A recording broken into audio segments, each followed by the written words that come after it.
Mesdames et messieurs, bonsoir et bienvenue dans cette grande émission Autour du savoir. Autour du savoir, plusieurs angles pour mieux comprendre. Autour du savoir, une lecture intelligente sur l'existence de la vie de l'homme sur Terre. C'est un honneur, c'est un réel plaisir pour nous de recevoir sur ce plateau le pasteur Wilfried Ngalema, dont je dis bonsoir. Bonsoir. Je tiens à signaler le responsable de l'église Le Parfait en Christ, Angeli, quartier 4, Kimaza 31, c'est ça? Oui, c'est ça.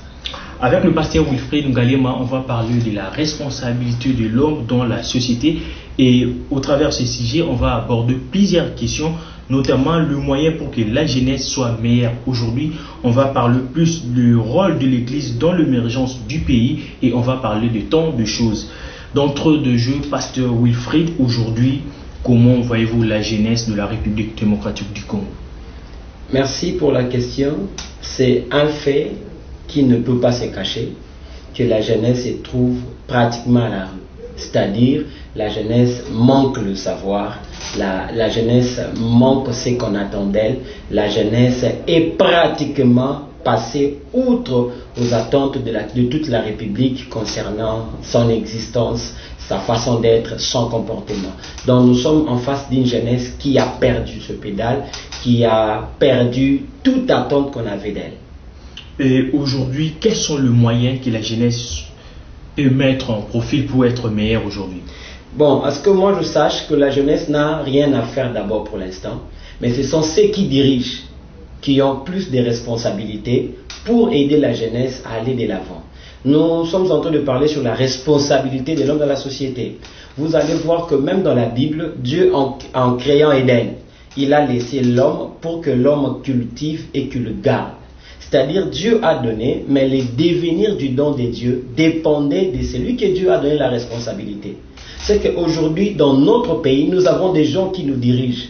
C'est-à-dire, ils étaient aussi quelque part jeunes. Aujourd'hui, ils sont âgés. C'est-à-dire, ils ont la responsabilité d'accepter d'abord que la jeunesse aujourd'hui a perdu son sens. On a la crise d'identité dans la jeunesse. Et deuxièmement, il faut que les gens qui nous dirigent puissent travailler, miser sur l'encadrement de la jeunesse pour que la jeunesse puisse aller de l'avant. Nous ne pouvons pas avoir une jeunesse efficace et une jeunesse remplie de valeurs si ceux qui dirigent sont en train de s'en foutre de ce que nous sommes en train de vivre aujourd'hui. Donc, ce que moi je peux dire, les responsables sont obligés maintenant de voir dans quel domaine et dans quels moyens ils peuvent travailler pour apporter ce que nous attendons d'eux pour aider la jeunesse à sortir de cette crise. Je tiens à signaler que dans cette émission, nous allons recevoir deux invités. Il y aura le deuxième intervenant, M. Héritier Kagé. Pour le moment, nous recevons le pasteur Wilfried Ngalema avec qui nous parlons de la responsabilité de l'homme dans la société. Si je vous ai posé cette question concernant les moyens pour que la jeunesse soit meilleure, oui. Aujourd'hui c'est en termes de responsabilité. Oui. D'autres accusent les églises aujourd'hui d'être aussi à la base de la régression en termes d'éducation de la jeunesse. Comment trouvez-vous cela? Bon, l'église n'est pas tout État. Cela veut dire l'église elle-même ne représente pas la République entière.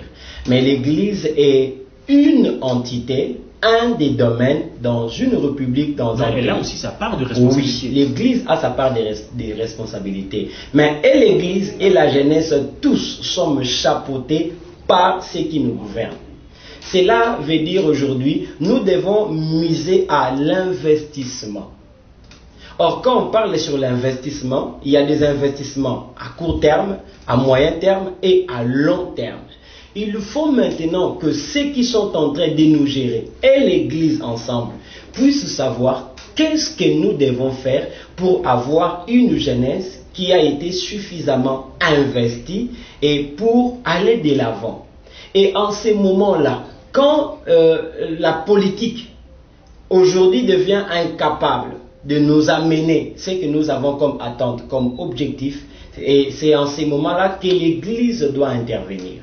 Parce que je me souviens d'un politicien à l'époque qui s'appelait William Bennett, c'était un Américain, qui a dit « Les problèmes de la société américaine, dans son temps où il fut directeur de cabinet, il a dit que ces problèmes-là ne dépendaient plus de la politique, mais ils avaient besoin d'une autre science. élevée que la politique, c'est-à-dire ils avaient besoin d'une spiritualité pour aider à ce que les réalités de sa société puissent émerger. C'est par là que je suis en train de dire, et si la politique aujourd'hui, si nos politiciens, si les gouvernements comprennent qu'aujourd'hui il est en déficit de pouvoir relever les défis, il peut faire appel à l'Église, c'est-à-dire doter l'Église de certains moyens, doter l'Église de certaines possibilités, permettre à l'Église d'émerger librement et calmement. Et moi je crois dans cette symbiose-là, nous pouvons avoir une jeunesse qui pourrait sortir de la gouffre.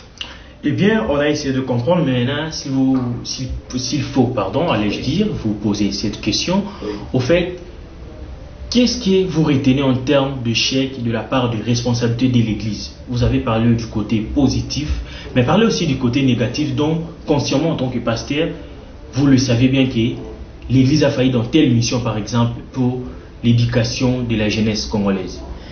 L'Église ne peut pas travailler calmement, paisiblement, dans un environnement où on ne lui laisse pas le temps de travailler comme il faut.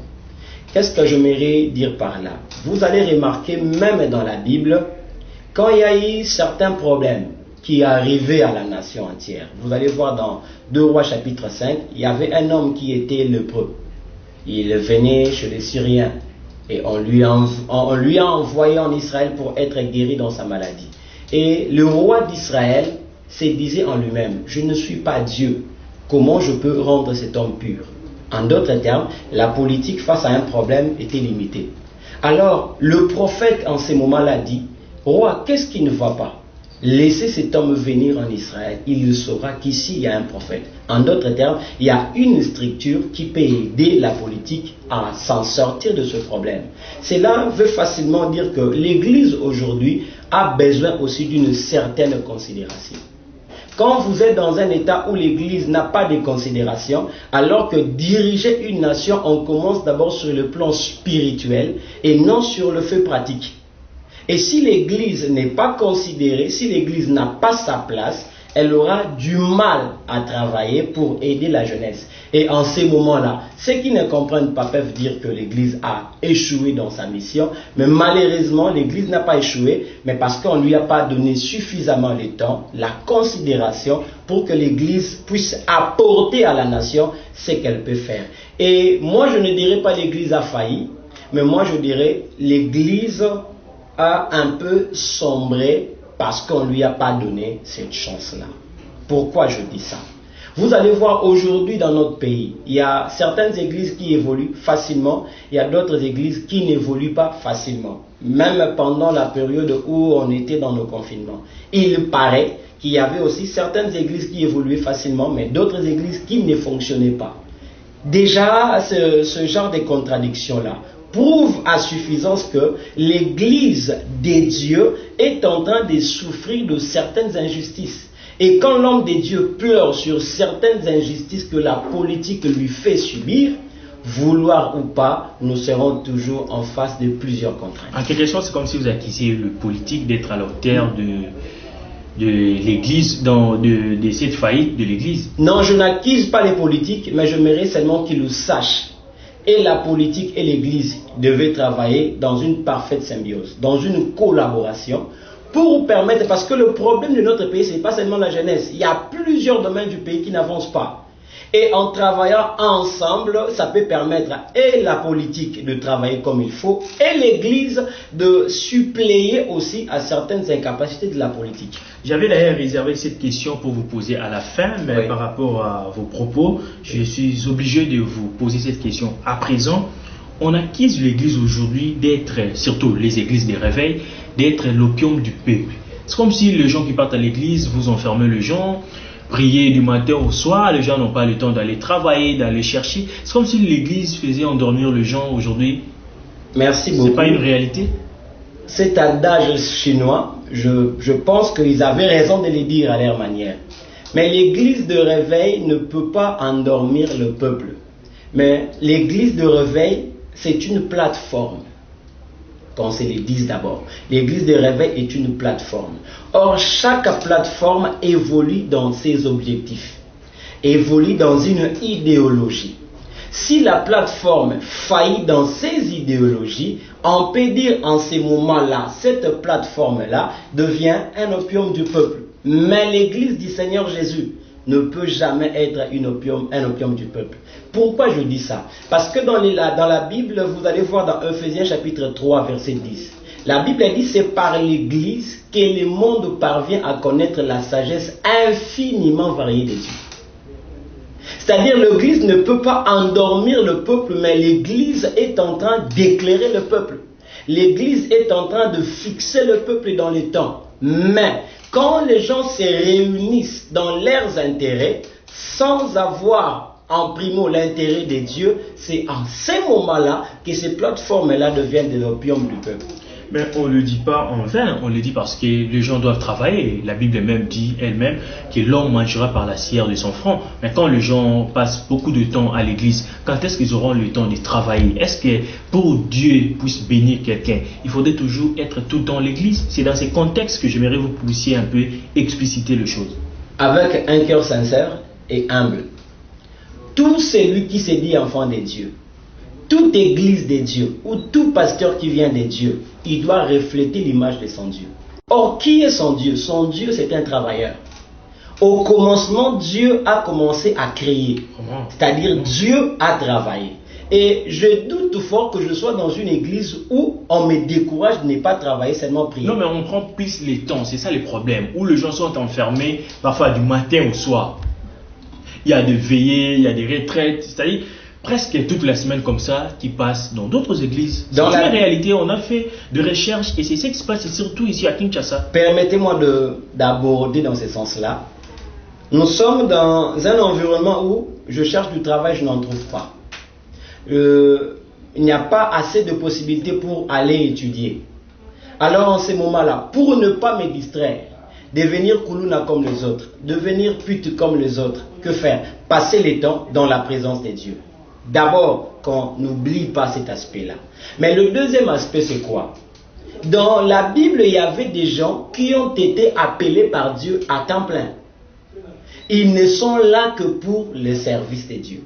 Ils ne sont là que pour prier Dieu en faveur des autres.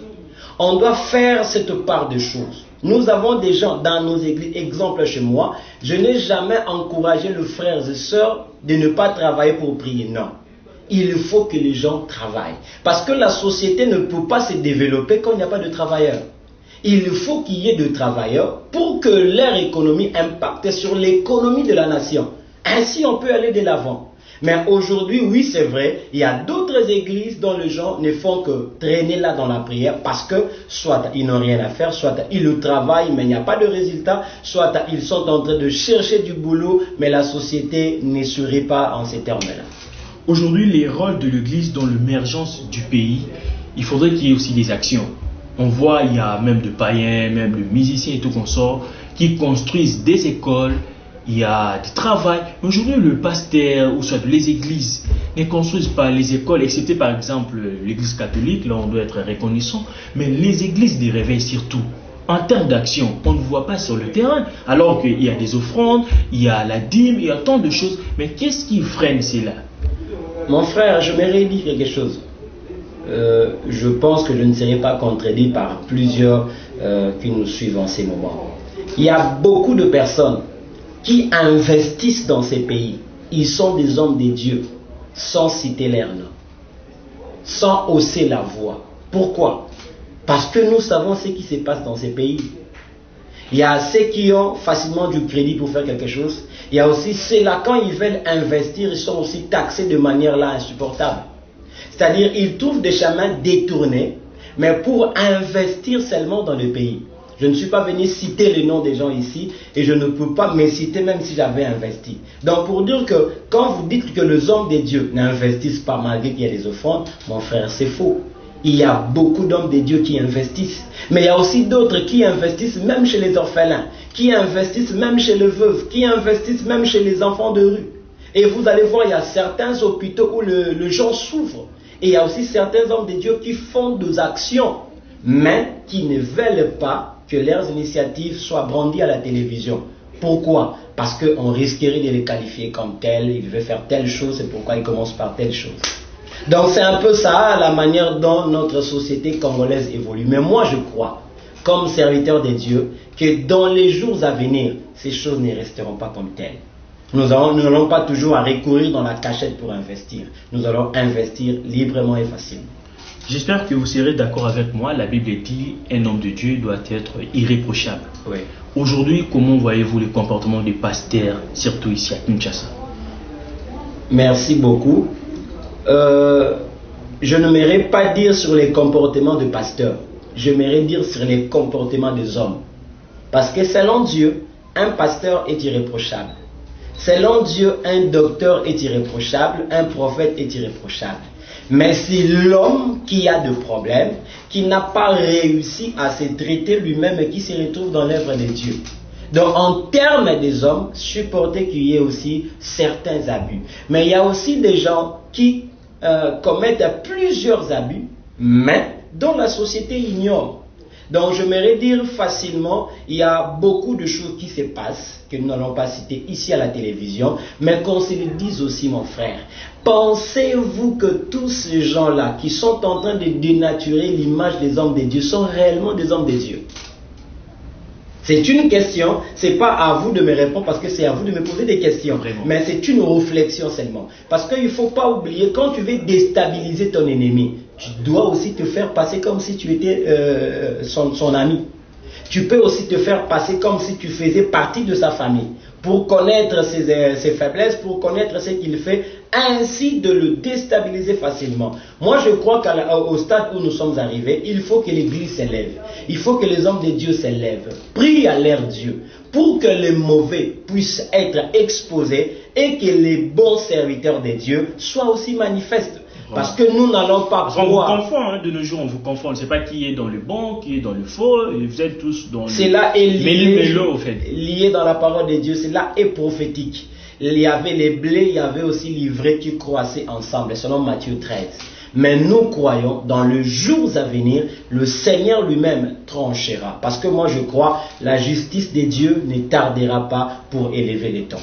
Bien, là, ce pasteur Wilfried Ngaliema, mesdames et messieurs, c'est l'émission Autour du savoir. On parle de la responsabilité de l'homme dans la société. On aborde les moyens pour que la jeunesse soit meilleure aujourd'hui. On a parlé du régressement de la jeunesse de nos jours et on a parlé du rôle de l'Église dans l'émergence de notre beau pays qui est la République démocratique du Congo.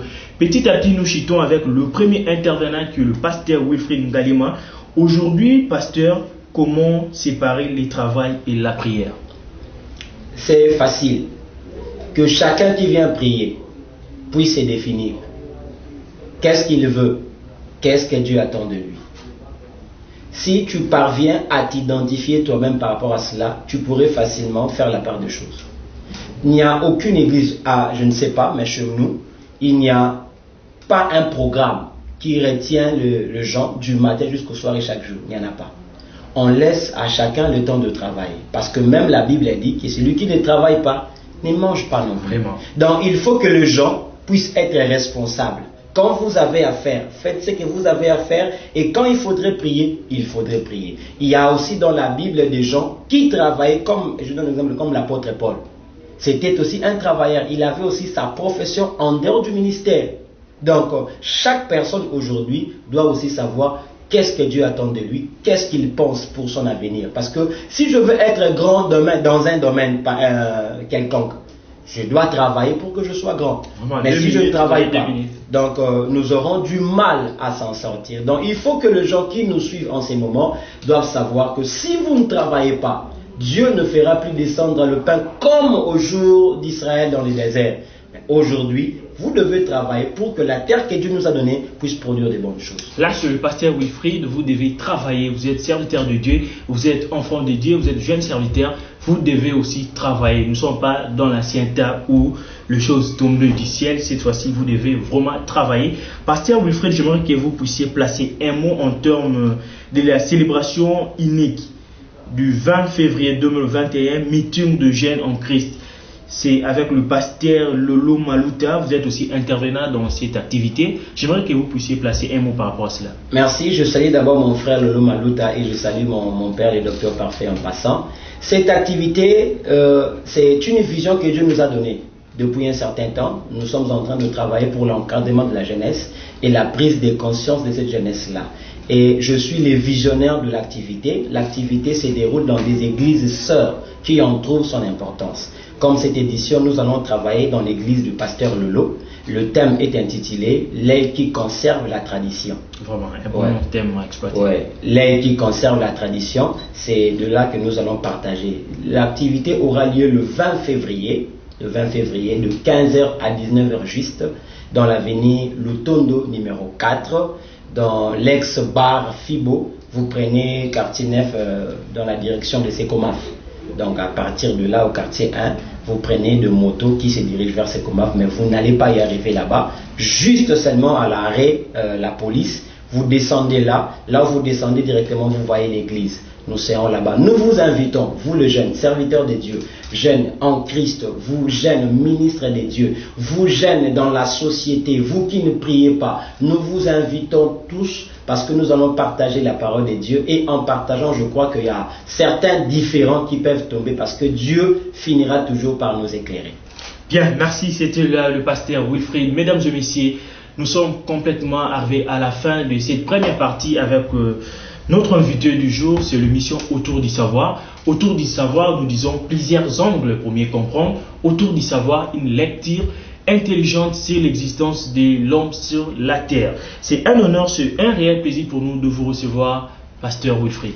C'est aussi à moi ce grand réel plaisir parce que c'est pas une mince affaire de se retrouver autour de ces plateaux dans l'émission Autour du savoir, qui est aussi une émission que plusieurs personnes attendent, plusieurs personnes admirent par rapport à la tournure de l'émission.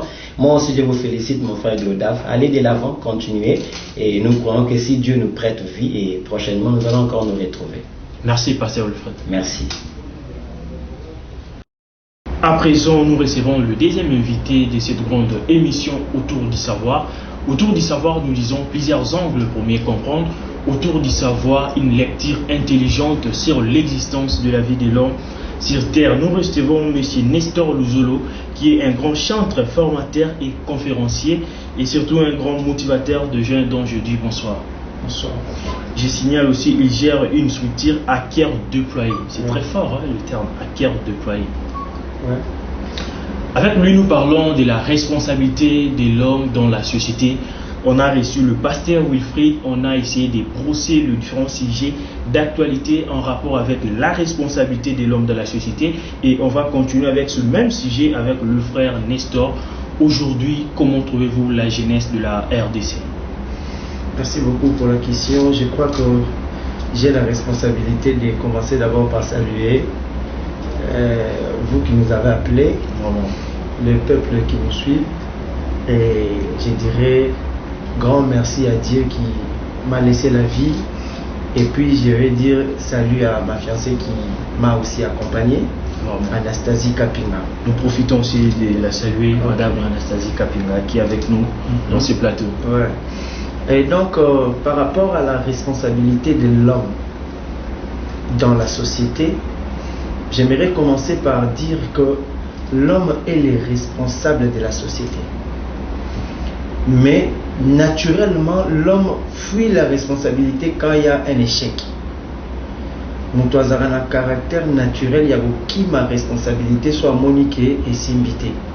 Parce que la responsabilité, par définition, ça sort comme si c'était un pouvoir. Voilà. Celui qui est responsable d'eux a le pouvoir sur cette chose ou sur cette personne. Ce qui papa betito le qui n'a responsable à moi c'est qu'abalotina. C'est que ce babali moi na ona yemuta bozambo libala. Ça ce sont les bénéfices de la responsabilité. Mais aussi au-delà du pouvoir, la responsabilité c'est un devoir. C'est pour la responsabilité que nous serons jugés. C'est pour la responsabilité que va kota abiso. Et donc, ce que Moutou étant responsabilité de la société, voyant que la société échoue dans beaucoup de choses, qu'est-ce que l'homme va dire? Il va dire, moi je nais bon, c'est la société qui me rend mauvais. Vraiment, c'est ce qu'on dit souvent. L'homme naît bon, mais la société le rend mauvais. C'est qui la société si ce n'est pas l'homme? Et donc, je dirais que l'homme est le responsable de la société. Il est le premier responsable de tous les abus oyo bato bazo vivre dans la société. Ce qui jeunesse, ou la société, il y a lobby na lelo, et ça n'a pas problème. Ce qui la structure, il y a pas pouvoir, et ça n'a pas problème. Ce qui la population va souffrir, c'est à cause de l'homme. Et toujours par rapport à ces grands sujets, la responsabilité de l'homme dans la société, aujourd'hui, apport ils ont ni pour relever des défis pour que la jeunesse ils ont avancé. Voilà. Donc je comprends que à partir de cette question, on a comprendre que comme il défi si gros, parce que la société est échec, responsabilité, et ont tourné quand on a moukili parce que tout le monde ça on a embêté, le coup ils ont moutou, et donc comme bandananu, il y a ko bonga la société, il fait bandanenge toke dans l'hôpital, sauf que l'hôpital batalio, aux obéla, donc aux honorio ka bien té, moutou pas si ba fièvre tout ça là. Et bandeli ya traitement et bananon na diagnostic obela nini tango ba waye ba maladie obela nde ba olukasiko ba pesa kisi nini e bongi na maladie wana popika. Et donc si la société a un problème, la première des choses c'est que l'homme doit comprendre que solution est utana et pareil. Nous avons un caractère moins facile, omoni déjà na kata jardin de den.